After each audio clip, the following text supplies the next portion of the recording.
नमस्कार साथियों, math competition class Amit sir की क्लास में आपका बहुत बहुत स्वागत है। साथियों, आज की इस क्लास में हम रिट एग्ज़ाम के लिए जो कि मैथ सब्जेक्ट से हैं, लेवल 1 और लेवल 2 दोनों के लिए मैथ से संबंधित जो अभ्यर्थी हैं, कैंडिडेट हैं, उनके लिए एक बहुत ही इम्पोर्टेंट वीडियो है। मैथ्स का एग्ज़ाम देने से पहले आप इन सारे सूत्र जो कि हमने एक ही वीडियो में बना रहे हैं उनको ज़रूर देख लें। उससे आपको 101% फ़ायदा मिलेगा, निश्चित ही फ़ायदा मिलेगा।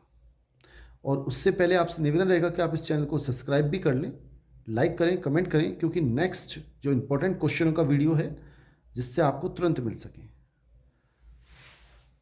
पहला सूत्र इस प्रकार है कि ए की पावर m इंटू ए की पावर n अगर आपको मिलता है तो उसका मान होता है ए की पावर m प्लस n। मतलब अगर आधार समान है तो घातें जुड़ जाती हैं।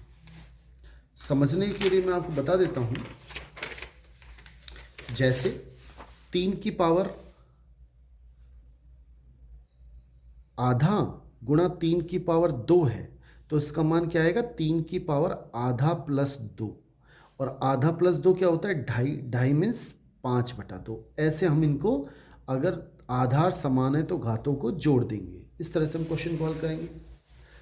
और अगर आधार समान है और हम भाग दे रहे हैं, दूसरा सूत्र, तो क्या होगा, तो घातें घट जाती हैं।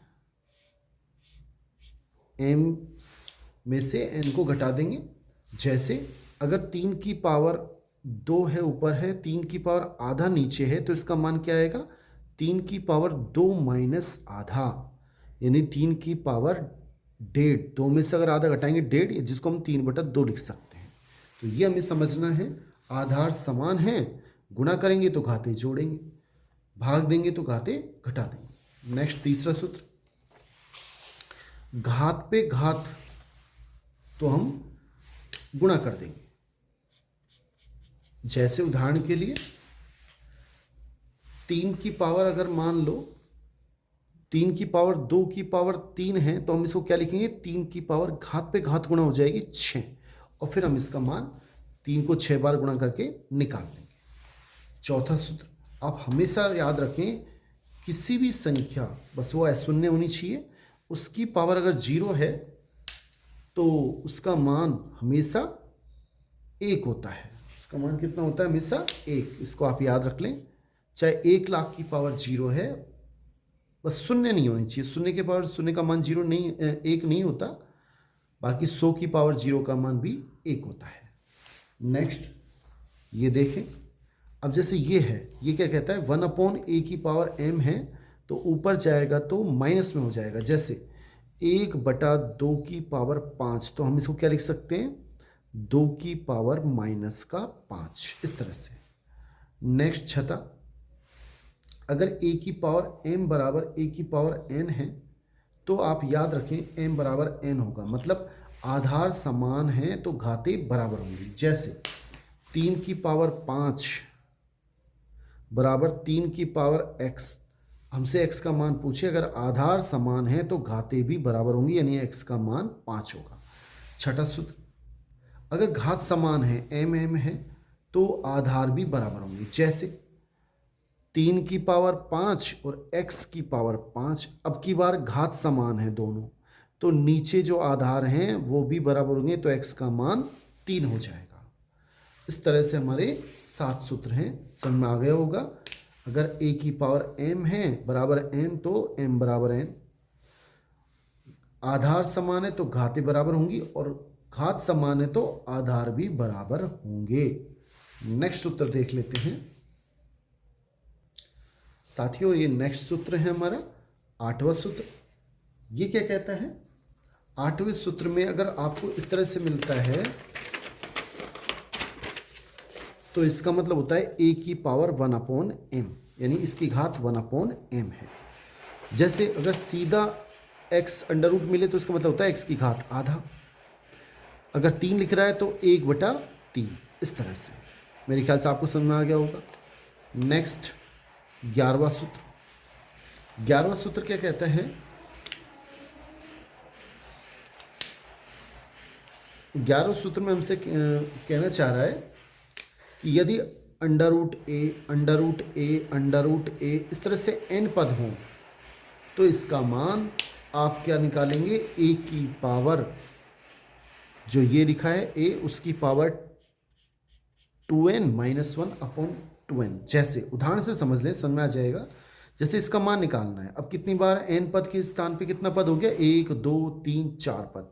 तो 7 की पावर 2 की पावर n के स्थान पे 4 लिख देंगे, माइनस 1 बटा n का मान 4 हो जाएगा। जितनी बार आए बस n के स्थान पे वो लिख दें। 2 की पावर 4 का मान होता है 16, 16 माइनस 1 हो गया 15, 15 बटा 2 की पावर 4 16। इस तरह से हम मान निकालेंगे।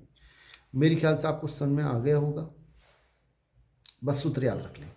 अब जैसे ये है under root A under root A under root ए, अगर अनंत बार आ रहा है तो इसका मान ए होता है। सीधा इसका आंसर क्या लिखना है आपको? ए, अगर अनंत बार है तो। और n पद बार है तो आप इससे निकालेंगे। नेक्स्ट सूत्र देख लेते हैं साथियों, ये हमारा 13वां सूत्र है।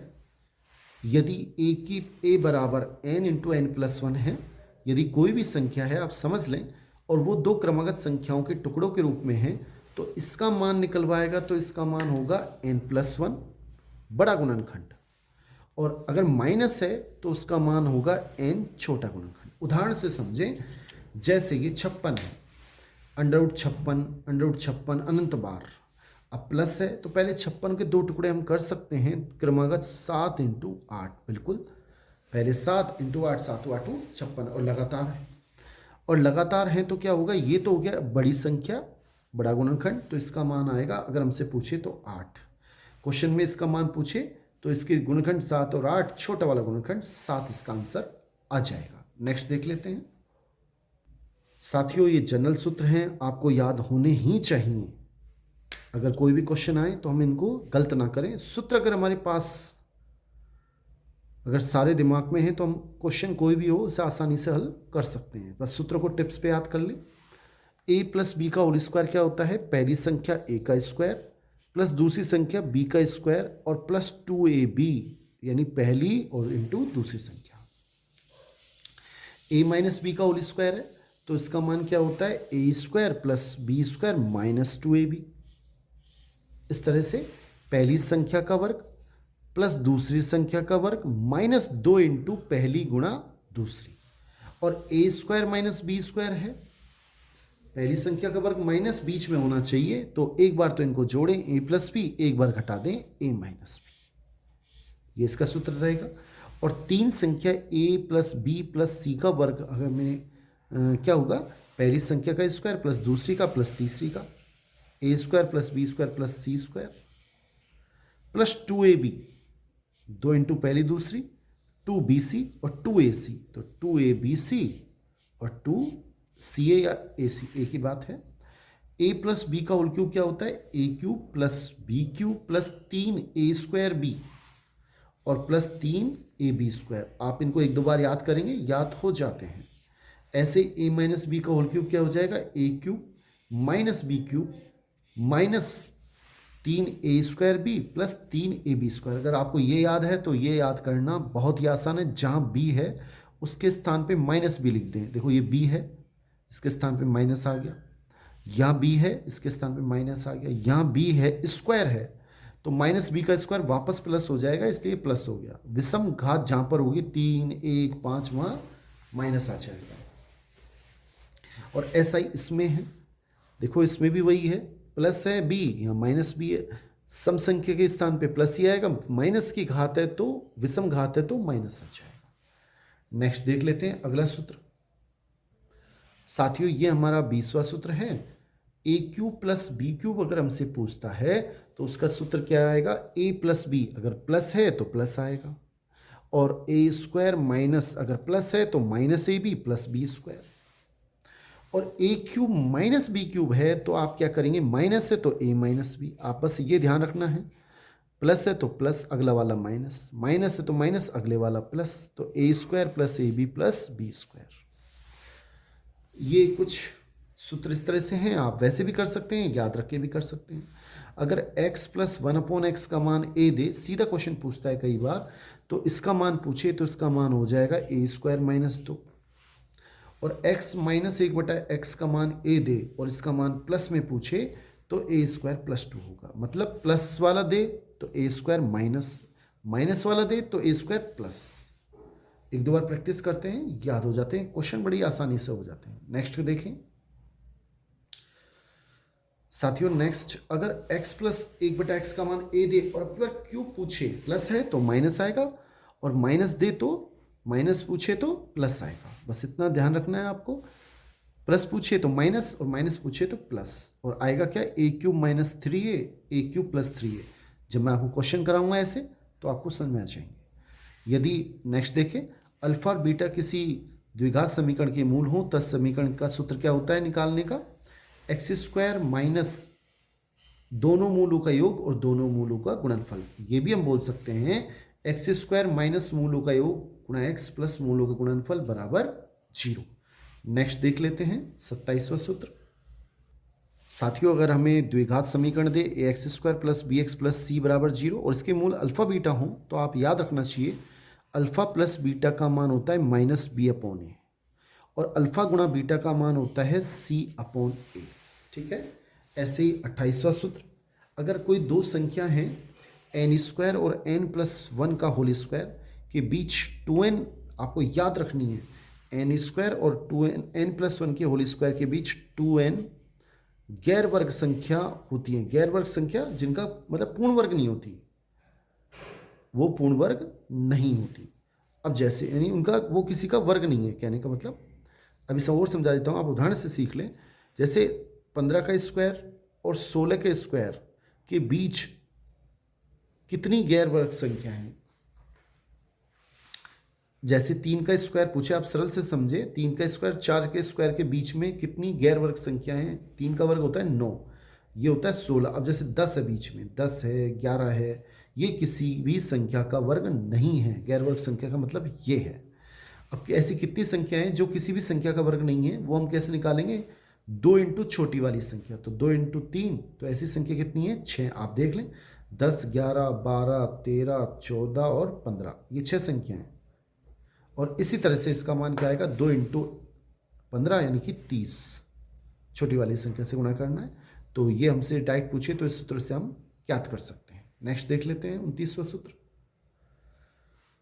साथियों, नेक्स्ट ये नियम आप याद रखें, उचित भिन्न का वर्ग भिन्न से छोटा होता है। पहले आप ये समझ लें उचित भिन्न क्या होती है। ये होती है उचित भिन्न। क्या होती है उचित भिन्न? जिसमें अंश का मान छोटा हो, किससे? हर से, या फिर हर बड़ा हो अंश से। और एक होती है अनुचित भिन्न। ये क्या होती है?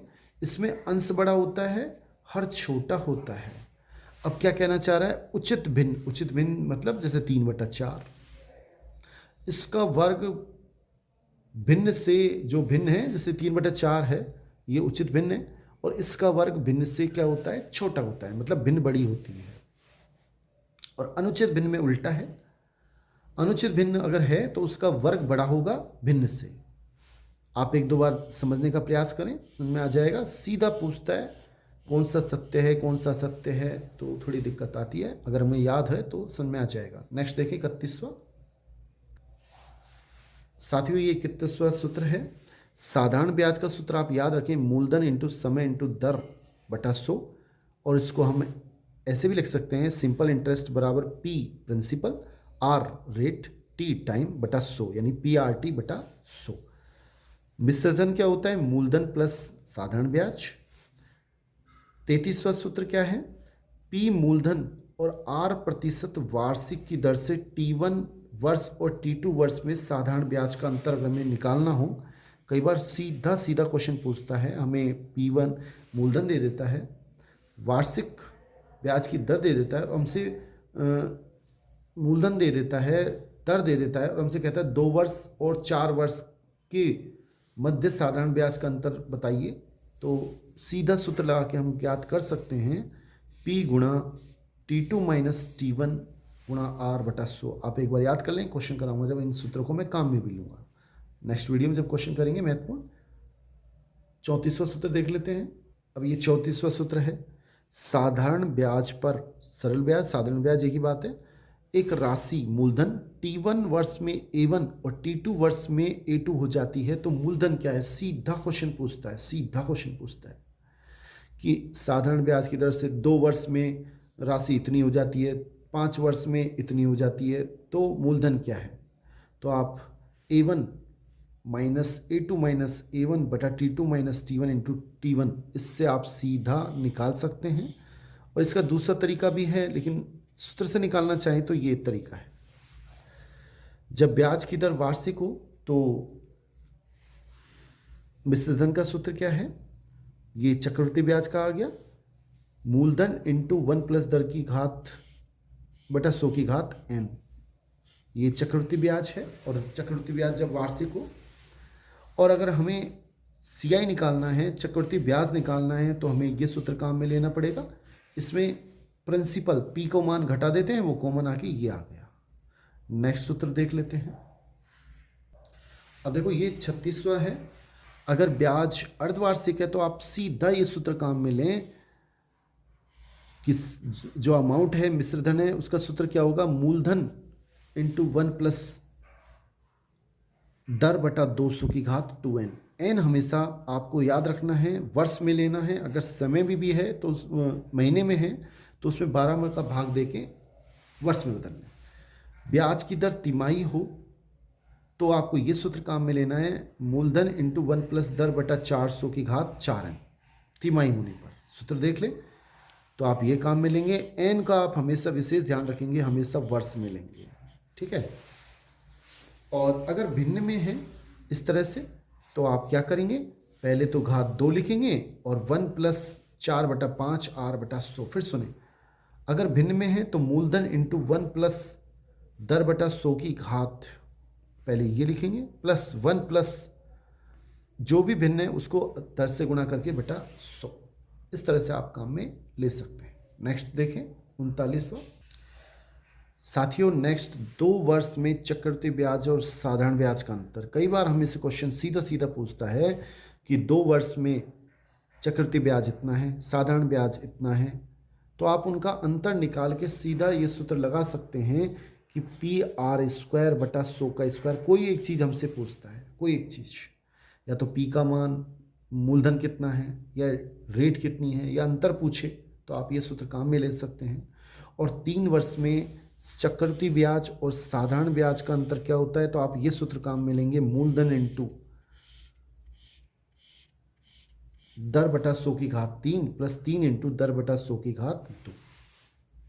बहुत ही मोस्ट सूत्र है। कैसे काम में लेना है, इस तरह से, एक धन राशि चक्रवृद्धि ब्याज की दर से T1 वर्ष में x गुनी तो T2 वर्ष में y गुनी हो जाती है। तो ये आप इसको ये सूत्र लगा दें, आपको कभी भी चाहे समय पूछे या कितनी गुनी हो जाएगी, दोनों निकाल सकते हैं कि T1 वर्ष में तो x गुनी, तो x को यहाँ लिखें 1/, समय को यहाँ लिखें T1, y को यहाँ लिखें 1/T2।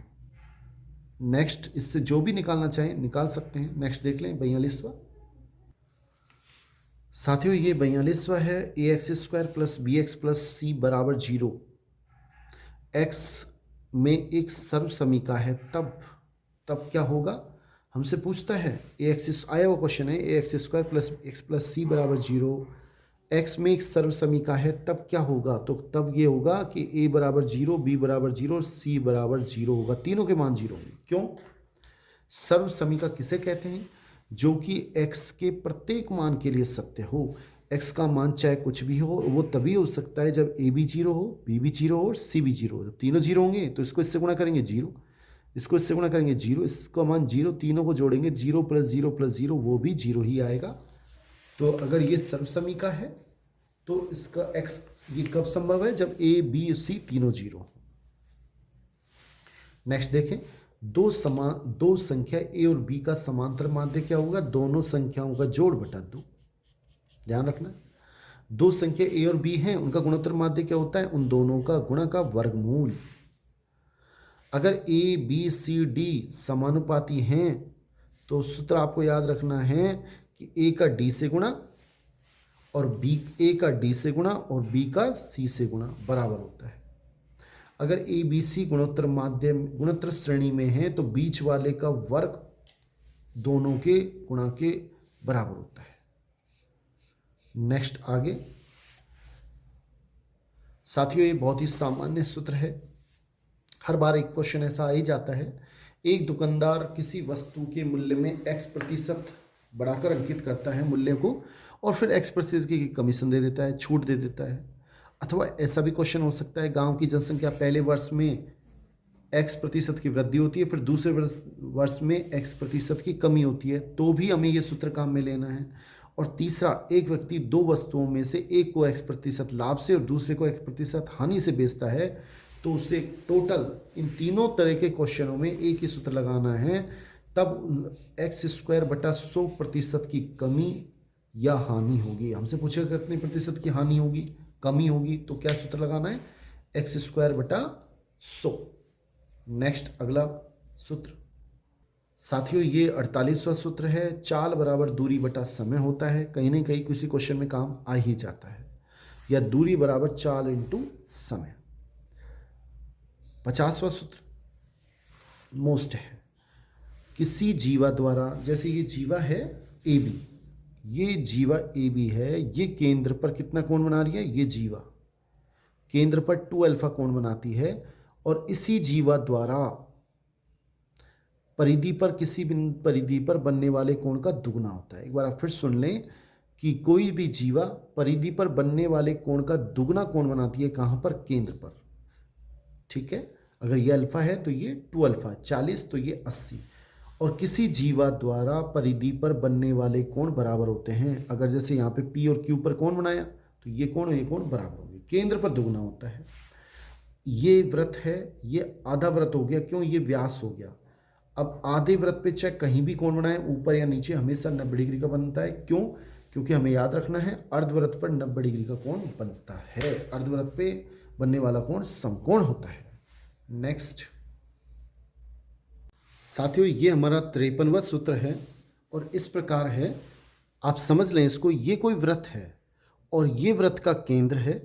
अगर वृत्त के केंद्र से उस वृत्त की जीवा ए बी, इसकी क्या है, जीवा, अगर इस पे लंब डालें तो ये जीवा को समद्विभाजित करती है, मतलब समान दो भागों में बांटती है। अगर ए बी की लंबाई मान लो 8 सेमी है, तो ये क्या करेगी, 4 सेमी यहाँ और 4 सेमी यहाँ, ऐसा आधा आधा बांट देगी। यानी ए से पी तक की लंबाई, पी से बी तक की लंबाई, ए पी और पी बी बराबर होगी। यदि किसी वृत्त के केंद्र से उसकी जीवा पर लंब डाला जाए तो वह जीवा को समद्विभाजित करती है। दूसरा पॉइंट, ये वृत्त है, ये वृत्त की त्रिज्या है, ये वृत्त का केंद्र है और ये वृत्त की त्रिज्या है, और ये वृत्त की स्पर्श रेखा है। आपको क्या याद रखना है कि वृत्त की त्रिज्या और उसकी स्पर्श रेखा के बीच हमेशा 90 डिग्री का कोण होता है। मैंने गलत लिख दिया, वृत्त की जीवा और स्पर्श रेखा के बीच नहीं, वृत्त की त्रिज्या, सॉरी, वृत्त की त्रिज्या व स्पर्श रेखा के बीच 90 डिग्री का कोण होता है, समकोण होता है। ये हमें याद रखना है, हमेशा होता है। जैसे फिर समझ लें, ये वृत्त है, ये केंद्र है, ये इसकी त्रिज्या है, ये इसकी स्पर्श रेखा है, तो इनके बीच में 90 डिग्री का कोण बनेगा। नेक्स्ट सूत्र देख लेते हैं साथियों, ये 55वां सूत्र है और हीरा का सूत्र है। इसे हीरा का सूत्र क्यों कहते हैं, ये गणितज्ञ थे, इन्होंने अपने नाम से ही एक सूत्र निकाला जिसकी सहायता से हम किसी भी त्रिभुज का क्षेत्रफल निकाल सकते हैं। इन्होंने क्या बताया कि जैसे ये ए बी सी त्रिभुज है, तो कैपिटल ए के सामने जो भुजा होगी उसे स्मॉल ए बोलते हैं, कैपिटल बी के सामने जो भुजा होती है इसे स्मॉल बी, और कैपिटल सी के सामने जो भुजा होती है स्मॉल सी। एक त्रिभुज की भुजा है तो अर्ध परिमाप निकाला जाता है सबसे पहले, जिसे एस से व्यक्त करते हैं। वो कैसे निकालते हैं, तीनों को जोड़ के 2 का भाग देते हैं, आधा परिमाप। और त्रिभुज एबीसी का क्षेत्रफल किस सूत्र से निकाला जाता है, √s गुणा s माइनस ए गुणा s माइनस बी गुणा s माइनस सी। ये सूत्र हीरा का सूत्र कहलाता है। 56वां सूत्र, समांतर चतुर्भुज का क्षेत्रफल क्या होता है। ये समांतर चतुर्भुज है, इसका अगर हमें क्षेत्रफल निकालना है तो इसका सूत्र है आधार गुणा ऊंचाई। कई बार क्या करता है साथियों कि क्षेत्रफल दे देगा, आधार दे देगा, ऊंचाई पूछेगा, आप क्या करें इसमें आधार का भाग लगा दें। कई बार क्या होगा, क्षेत्रफल दे देगा, ऊंचाई दे देगा, आधार पूछेगा, ऊंचाई का भाग लगा दें। इस तरह से हम कोई भी दो चीज देगा, एक हम निकाल सकते हैं। तो ये आप याद रखें, समांतर चतुर्भुज का क्षेत्रफल क्या होता है, आधार गुणा ऊंचाई। नेक्स्ट सूत्र देख लेते हैं साथियों, ये नेक्स्ट सूत्र है समचतुर्भुज का क्षेत्रफल। समचतुर्भुज का क्षेत्रफल क्या होता है, 1/2 इंटू विकर्णों का गुणनफल। इसको हम ऐसे भी लिख सकते हैं कि क्षेत्रफल बराबर 1/2 पहला विकर्ण गुणा दूसरा विकर्ण। ये मैंने इसे क्यों लिखा है, क्योंकि कई बार ऐसा भी हो सकता है कि आपको क्षेत्रफल दे दे, पहला विकर्ण दे दे और कोई एक विकर्ण पूछ ले, एक विकर्ण की लंबाई दे, दूसरे की पूछ ले, तो आप उसमें यहाँ मान रख के इसको हल करके इसमें भाग दे के पहला या दूसरा विकर्ण याद कर सकते हैं। समचतुर्भुज की भुजा का सूत्र क्या होता है, कई बार हमें विकर्ण दे देगा, D1 और D2 मैंने विकर्ण मान लिए, D1 D2 से क्यों लिखे हैं, क्योंकि विकर्ण को इंग्लिश में बोलते हैं डायगोनल। क्या बोलते हैं, डायगोनल। और डायगोनल का पहला अक्षर होता है D, इसलिए पहला विकर्ण D1 और दूसरा मैंने मान लिया D2। ये विकर्णों की क्या है, लंबाई है। और समचतुर्भुज की हमसे भुजा पूछे तो उसका सूत्र आप क्या लगाएंगे, 1/2 गुणा अंडर रूट पहले विकर्ण का स्क्वायर प्लस दूसरे विकर्ण का स्क्वायर। ऐसे आप समचतुर्भुज की भुजा निकाल सकते हैं। समचतुर्भुज का परिमाप पूछे तो वो क्या होता है, 4a। समचतुर्भुज जिसकी चारों भुजाएं बराबर होती है, अगर उसकी भुजा a है तो 4a उसका परिमाप हो जाएगा। और अभी आपको हमने बताया a का मान, भुजा का मान ये रहा, जब यहाँ रखेंगे तो ये सूत्र आ जाएगा। एक होता है समलंब चतुर्भुज। समलंब चतुर्भुज किसे कहते हैं, जिसमें दो भुजा समांतर होती हैं और दो भुजा असमांतर होती हैं। जैसे ये दोनों भुजा तो क्या है, समांतर, और ये दोनों कैसी हैं, असमांतर। तो इसका क्षेत्रफल क्या होता है, 1/2 समांतर भुजाओं का योग, इन दोनों भुजाओं का योग करना है, और ऊंचाई यानी इनके बीच की दूरी ये हमें दे देगा, दोनों समांतर भुजाओं के बीच की दूरी। तो या तो ऊंचाई के रूप में देगा या उनकी बीच की दूरी के रूप में देगा, आप आराम से क्षेत्रफल निकाल सकते हैं। एक बात का विशेष ध्यान रखें, कई बार ऐसा भी हो सकता है क्षेत्रफल दे दे, योग दे दे, ऊंचाई पूछे, आप इसको नीचे सोल्व करके इसमें भाग लगा देना। और मैं स्वयं भी आपको पार्ट 2 में, इंपॉर्टेंट पार्ट 2, ये पार्ट फर्स्ट चल रहा है, उसमें पार्ट 2 में मैं आपको ऐसे क्वेश्चन कराऊंगा, आपको समझ में आ जाएंगे। नेक्स्ट देखें 61वां सूत्र। साथियों ये 61वां सूत्र है जिससे में ये आयत है, आयत के बारे में पढ़ रहे हैं। आयत में ये लंबाई होती है, ये चौड़ाई होती है, और आयत में एक खास बात होती है, आमने सामने की भुजा बराबर होती है। इसका परिमाप क्या होता है, 2 गुणा लंबाई प्लस चौड़ाई, हमें याद रखना है। और क्षेत्रफल क्या होता है, लंबाई गुणा चौड़ाई, यानी a गुणा b। और विकर्ण कई बार आपसे निकलवाए तो इसका सूत्र क्या होता है, अंडर रूट लंबाई का स्क्वायर प्लस चौड़ाई का स्क्वायर, यानी under root a² plus b²। ये कई बार आपसे पूछ भी सकता है कि आयत में सबसे अधिक लंबाई की कौन सी छड़ रखी जा सकती है, उस छड़ की लंबाई पूछे तो यानी कि विकर्ण इसमें सबसे लंबी छड़ होती है। ऐसी वर्ग की बात करें तो वर्ग में चारों भुजाएं बराबर होती हैं। अगर इसकी भुजा a है तो चारों भुजाओं का मान a होगा। परिमाप क्या होता है, 4 इंटू भुजा यानी 4 इंटू a। विकर्ण क्या होता है, विकर्ण कौन सा होता है, ये विकर्ण होता है, ये वाला, ये विकर्ण होता है, ठीक है। और याद रखें इसमें विकर्ण की लंबाई चाहे यूं आयत में और इसमें दोनों में बराबर होती है, और उसका मान √2 गुणा भुजा होता है। क्षेत्रफल भुजा का स्क्वायर और 1/2 विकर्ण का स्क्वायर, ये भी होता है। आप समझ लें, अगर आपको कई बार ऐसा भी होगा कि विकर्ण दे देगा और आपसे क्षेत्रफल पूछेगा तो आप सूत्र क्या लगाएंगे, 1/2 इंटू विकर्ण का स्क्वायर। ये आयत और विकर्ण के बारे में होता है। नेक्स्ट देख लेते हैं साथियों, ये बेलन के बारे में है। ये जो आकृति होती है वो बेलन की होती है। इसमें ये इसका आधार होता है जो कि वृत्त होता है। ये अंदर अंदर का ये वक्र पृष्ठ कहलाता है, ये वाला, ये अंदर अंदर का। तो बेलन का वक्र पृष्ठ का सूत्र क्या होता है, 2 पाई आर एच। आर इसकी त्रिज्या है, एच ऊंचाई है। बेलन का संपूर्ण क्षेत्रफल क्या होता है, 2 पाई आर एच अंदर वाला, और वृत्त का पाई आर स्क्वायर यानी कि 2 पाई आर स्क्वायर।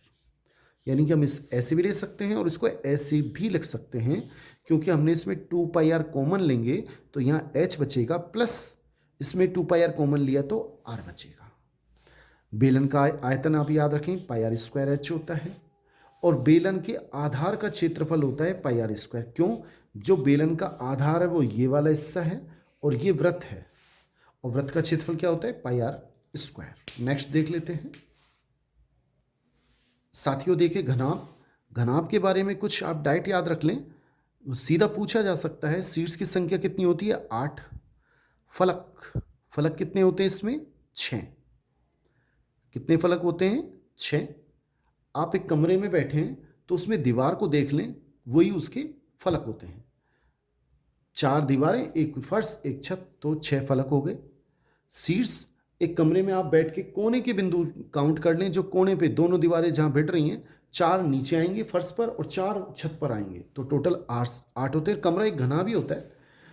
भुजा की संख्या, जो दोनों दीवारें जहां पर मिल रही हैं वो टोटल 12 होती हैं। आप कमरे में बैठ के काउंट करें तो ये आप सीधा याद रखें, घनाभ में सीट्स की संख्या 8 होती है, फलक की संख्या 6 होती है और भुजा की संख्या 12 होती है। डाइट पूछा जा सकता है। घनाभ का वक्र पृष्ठीय क्षेत्रफल या पार्श्व वक्र पृष्ठीय क्षेत्रफल या कमरे की चारों दीवारों का क्षेत्रफल, कुछ भी पूछ ले, उन सबका सूत्र एक ही है, 2 गुणा ऊंचाई गुणा लंबाई प्लस चौड़ाई। 2 गुणा ऊंचाई गुणा लंबाई प्लस चौड़ाई। एक घनाभ का आयतन आप याद रखें क्या होता है, लंबाई गुणा चौड़ाई गुणा ऊंचाई। ये घनाभ का आयतन होता है, याद रखना है। नेक्स्ट देख लेते हैं घनाभ का कुल पृष्ठीय क्षेत्रफल। इसका सूत्र होता है 2 गुणा लंबाई गुणा चौड़ाई प्लस चौड़ाई गुणा ऊंचाई प्लस ऊंचाई गुणा लंबाई। याद रखना है, कोई घनाभ है उसका कुल पृष्ठीय क्षेत्रफल क्या होता है, 2 गुणा लंबाई गुणा चौड़ाई प्लस चौड़ाई गुणा ऊंचाई प्लस ऊंचाई गुणा लंबाई। घनाभ का विकर्ण, और कई बार हमसे पूछता है, कई बार पूछता है, घनाभ के अंदर रखी जा सकने वाली छड़ की लंबाई सबसे बड़ी, तो उसका सूत्र आप क्या याद रखेंगे, अंडर रूट लंबाई का स्क्वायर प्लस चौड़ाई का स्क्वायर। आयत, और इसमें एक ऊंचाई और आ जाती है, उसी की तरह यहाँ तक आयत के लिए है, ये आयत का विकर्ण होता है, और घनाभ के लिए प्लस ऊंचाई का स्क्वायर। ये सूत्र भी आप याद रखें, बहुत इंपॉर्टेंट है। कई बार क्या करता है, हमें वो घुमाता है और लंबाई प्लस चौड़ाई प्लस ऊंचाई का मान देता है, विकर्ण की लंबाई दे देता है। विकर्ण की लंबाई क्या हो जाएगी, under root L square B square H square. L means length, breadth, height. तो आप घनाभ का संपूर्ण पृष्ठीय क्षेत्रफल आप इससे भी निकाल सकते हैं और इससे भी निकाल सकते हैं। हमें कौन से निकालना है, हमें देखना पड़ेगा। अगर खाली लंबाई चौड़ाई ऊंचाई दे रखी है तो उससे लंबाई प्लस चौड़ाई प्लस ऊंचाई का मान दे दे, L square plus B square plus H square का मान दे दे, या विकर्ण की लंबाई देते, तो आप इस सूत्र को काम में लेंगे। नेक्स्ट देख लेते हैं साथियों। नेक्स्ट देखें, घन का वक्र पृष्ठीय क्षेत्रफल क्या होता है, 4 इंटू भुजा स्क्वायर। 4 इंटू भुजा स्क्वायर, ये घन का वक्र पृष्ठ होता है। घन का कुल पृष्ठीय क्षेत्रफल क्या होता है, 6 इंटू भुजा स्क्वायर। आपको देखना पड़ेगा, घन का वक्र पृष्ठ पूछे तो ये, घन का कुल पृष्ठीय क्षेत्रफल पूछे तो 6 इंटू भुजा स्क्वायर। घन का आयतन क्या होता है, भुजा क्यूब, यानी भुजा इंटू भुजा इंटू भुजा। घन का विकर्ण क्या होता है, जैसे वर्ग का विकर्ण होता है अंडर रूट 2 गुणा भुजा, और घन का क्या होता है अंडर रूट 3 गुणा भुजा। याद रख लेंगे। वृत्त का क्षेत्रफल क्या होता है, पाई आर स्क्वायर। वृत्त की परिधि क्या होती है, 2 पाई आर। पाई का मान क्या है यहाँ पे, 22/7।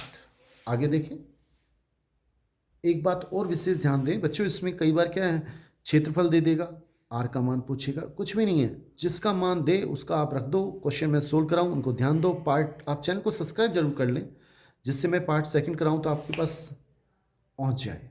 नेक्स्ट देख लें साथियों, ये आधा वृत्त है और ये आधे वृत्त का परिमाप, परिमिति, परिधि हमसे निकलवाता है, तो आप उसको विशेष ध्यान दें। जैसे पूरा वृत्त होता है उसका क्या होता है 2πr, तो ये आधे का क्या हो जाएगा 2πr का आधा πr प्लस 2r क्यों जोड़ा मैंने यहाँ से यहाँ तक की, देखो यहाँ से चले, ये तो हो गया πr, r और r 2r प्लस 2r, तो πr प्लस 2r, ये आ गया हमारे अर्धवृत्त का परिमाप या परिधि। अर्धवृत्त का क्षेत्रफल क्या होता है πr²/2। छूट क्या चीज होती है, इसका सूत्र क्या होता है अंकित मूल्य में, हमने अंकित मूल्य कर रखा है और जितने में बेचा, अगर अंकित मूल्य में से जितने में विक्रय मूल्य उसका मान होता है छूट के बराबर। लाभ क्या होता है विक्रय मूल्य माइनस क्रय मूल्य। लाभ प्रतिशत क्या होता है लाभ बटा क्रय मूल्य इंटू 100। नेक्स्ट देख लेते हैं साथियों, ये नेक्स्ट है हानि बराबर क्या होता है क्रय मूल्य माइनस विक्रय मूल्य। आप याद रखें हानि प्रतिशत क्या होता है हानि बटा क्रय मूल्य इंटू 100। नेक्स्ट 83, एक त्रिभुज की दो भुजाओं का योग हमेशा तीसरी भुजा से बड़ा होता है। पूछा जाता है बार बार, आप इसको याद रखें। कोई भी एक त्रिभुज है, कोई भी एक त्रिभुज, जैसे ये त्रिभुज है, इसमें ए बी सी इसकी भुजा है, कोई सी भी दो भुजा को आप जोड़ोगे तो उसका मान बाकी दोनों भुजाओं के, बाकी जो शेष भुजा है उससे बड़ा होगा। एक बार फिर सुने कि इस त्रिभुज में कोई भी दो भुजा को जोड़ोगे, कोई सी भी दो तीसरी भुजा से अधिक होगा। और किसी भी त्रिभुज में दो भुजाओं का अंतर अगर इनको घटाओगे तो वो तीसरी भुजा से छोटा होता है। योगफल तीसरी भुजा से बड़ा और अंतर तीसरी भुजा से छोटा होता है। नेक्स्ट, मेरे ख्याल से आपको समझ में आ गया होगा। अगला सूत्र देख लेते हैं साथियों, ये हमारा नेक्स्ट सूत्र है। किसी समकोण त्रिभुज में सबसे बड़ी भुजा हमेशा कर्ण होती है। पूछा गया है समकोण त्रिभुज में पाइथागोरस सूत्र क्या होता है कर्ण का स्क्वायर बराबर आधार का स्क्वायर प्लस लंब का स्क्वायर। इसमें कोई हमें दो चीज देगा, एक हमसे निकलवाएगा। ये भी ध्यान रखें, बहुत ही मोस्ट न्यून कोण के लिए आप क्या याद रखेंगे दो भुजाओं का वर्गों का योग, पहली भुजा का वर्ग प्लस दूसरी भुजा के वर्ग, दो भुजाओं के वर्गों का योग तीसरी भुजा के वर्ग से बड़ा होता है। समकोण त्रिभुज के लिए क्या होता है दो भुजाओं के वर्गों का योग तीसरी भुजा के वर्ग के बराबर होता है। और अधिक कोण है तो उसमें क्या होगा अधिक में दो भुजाओं का वर्गों का योग तीसरी भुजा से कम होता है। उल्टा है, आप याद रखने के लिए बड़ा आसान तरीका बताता हूं। अधिक में तो दो का वर्ग कम होगा, अधिक में कम, और कम न्यून कम में अधिक होगा। उल्टा एक बार फिर सुने, अधिक कोण है तो इसमें क्या होगा दो भुजाओं का वर्गों का योग तीसरी भुजा से कम, और कम है न्यून कोण है तो दो भुजाओं के अलग, जैसे पहली भुजा के वर्ग प्लस दूसरी भुजा का वर्ग, इन दोनों का योग तीसरी भुजा से अधिक होता है। मेरे ख्याल से आपको समझ में आ गया होगा। नेक्स्ट देख लेते हैं साथियों, ये सीधा सीधा पूछा जाता है, सीधा सीधा आप इनको बिल्कुल याद कर लें। नेक्स्ट देख लें साथियों, ये समरूप त्रिभुज, समरूप त्रिभुज किसे कहते हैं जिसमें आकार संरचना समान है। जैसे ये त्रिभुज है और एक ये त्रिभुज है, देखो इनका आकार संरचना समान है, एक जैसी है, माप क्षेत्रफल बराबर नहीं है, इसका भी जैसा आकार है वैसा ही उसका आकार है।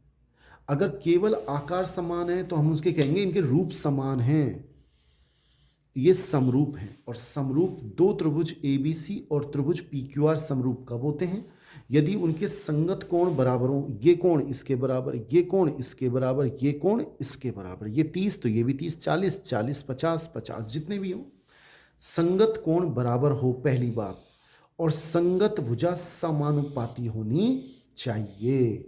यानी कि AB बटा PQ, BC बटा QR और AC बटा PR संगत भुजा समानुपाती हैं। अगर ये दोनों कंडीशन सेटिस्फाई होती हैं, संतुष्ट होती हैं, सही हैं, तो वो त्रिभुज समरूप त्रिभुज कहलाते हैं। नेक्स्ट देख लेते हैं साथियों, सीधा सीधा हमेशा याद रखें दो समबाहु त्रिभुज हमेशा समरूप त्रिभुज होते हैं। दो समबाहु कैसे होते हैं हमेशा समरूप होते हैं। लेकिन ये क्यों होते हैं, जैसे ये त्रिभुज है, ये बड़ा त्रिभुज है, इसमें आप देखें संगत कोण दोनों में तीनों कोण बराबर 60 डिग्री का होता है, इसमें भी 60, एक त्रिभुज समबाहु त्रिभुज में प्रत्येक कोण 60 डिग्री का होता है। ये भी 60, ये भी 60, ये भी 60, ये भी 60, ये भी 60, ये भी 60। और अगर मान लो जैसे ये 2 है, ये 2 है, ये 2 है, और ये 4 है, ये 4 है, ये 4 है, तो इनकी भुजाओं का अनुपात क्या होगा? जैसे इसकी भुजा 2/4, ये भी 2/4 होगी, ये भी 2/4 होगी। इसलिए समबाहु त्रिभुज में हमेशा कैसे होते हैं? समरूप होते हैं, और ये समरूप का चिन्ह होता है। यदि त्रिभुज ABC और त्रिभुज PQR समरूप हों, अगर हमें दे दे कि दो त्रिभुज समरूप हैं, तो आप याद रखना उनकी संगत भुजाओं का अनुपात क्या होता है? समान होता है, और वो उनके त्रिभुज के परिमाप के अनुपात के बराबर होता है। मतलब AB बटा PQ अभी बताया था, वो तीनों तो बराबर होंगे। बराबर क्या होगा? त्रिभुज ABC का परिमाप बटा त्रिभुज PQR का परिमाप। इसमें क्या है? कोई एक चीज़ हमें देगा और हमसे कोई एक चीज़ पूछेगा, कोई 3 चीज़ दे देगा, कोई भी 3, और एक हमसे पूछेगा। इसी प्रकार आप ये भी याद रखें, त्रिभुज ABC का क्षेत्रफल, इसका क्या मान होता है? त्रिभुज ABC का क्षेत्रफल त्रिभुज PQR का क्षेत्रफल, ये इनकी भुजाओं के वर्गों का अनुपात और त्रिभुज के परिमाप के वर्ग का अनुपात। अगर सारे सूत्र हमारे दिमाग में है साथियों, तो हम क्वेश्चन को बहुत आसानी से कर सकते हैं, इसलिए आप इनको रट लें। नेक्स्ट देखें साथियों, देखो नेक्स्ट, सर्वांग सम त्रिभुज, ये इसका चिन्ह होता है। सर्वांग सम क्या होता है? सभी प्रकार से समान। दो त्रिभुज अगर सभी प्रकार से समान हैं, मतलब उनका आकार समान है, उनकी नाप समान है, उनका क्षेत्रफल समान है, सभी तरीके से बिल्कुल एग्जैक्ट एक जैसे, तो वो सर्वांग सम कहलाते हैं। और इसमें क्या होता है? संगत कोण बराबर होते हैं और संगत भुजा भी बराबर होती है, उसमें समानुपाती होती है, इसमें बराबर होती है। आगे मतलब बिल्कुल एग्जैक्ट। अब जैसे आगे देखें, प्रत्येक सर्वांग सम त्रिभुज समरूप होते हैं।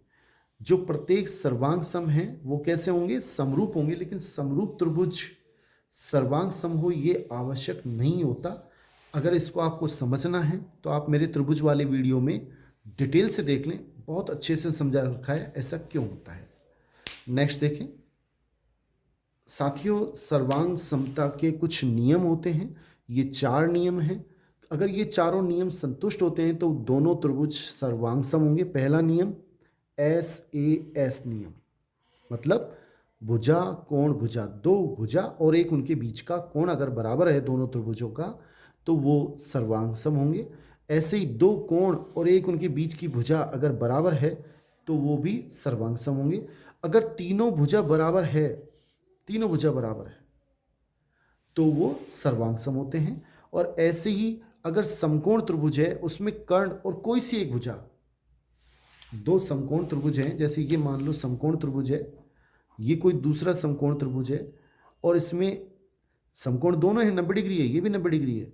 अगर इसमें कर्ण बराबर है, जैसे ये मान लो 5, ये 5, और कोई सी एक भुजा, अगर ये 3 तो ये भी 3, एक बराबर हो जाए, तो यह RHS नियम से सर्वांग सम होते हैं। नियम हमेशा आप याद रखें यही होते हैं। अपनी मर्जी से नियम नहीं बनाएं, 4 ही नियम है। आप ऐसे ना बनाएं कि जैसे आप सोचें कि दो भुजा SSA नियम भी होगा, नहीं होगा, गलत है। SAS दो भुजा और एक उनके बीच का कोण अगर बराबर है तो ही वो सर्वांग सम होंगे। ऐसे नहीं दो भुजा बराबर और एक कोई सा कोण नहीं, दो कोण और एक बीच की भुजा तब सर्वांग सम होंगे। तीनों भुजा RHS नियम। नेक्स्ट देख लेते हैं साथियों, ये कहलाती है आधारभूत आनुपातिक प्रमेय, या इसका दूसरा नाम है थेल्स प्रमेय। थेल्स एक गणितज्ञ थे, उनके नाम से प्रमेय है।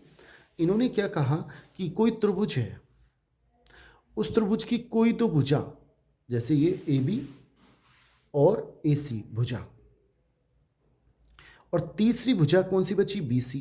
अगर इन पे कोई अपन तीसरी भुजा के समांतर एक लाइन खींचे, एक बिंदु तो किस पे है? इस भुजा पे, एक बिंदु इस पर तीसरी भुजा के समांतर है, तो यानी DE समांतर है BC के, तो AD अपॉन DB का मान AE अपॉन EC का मान बराबर होगा।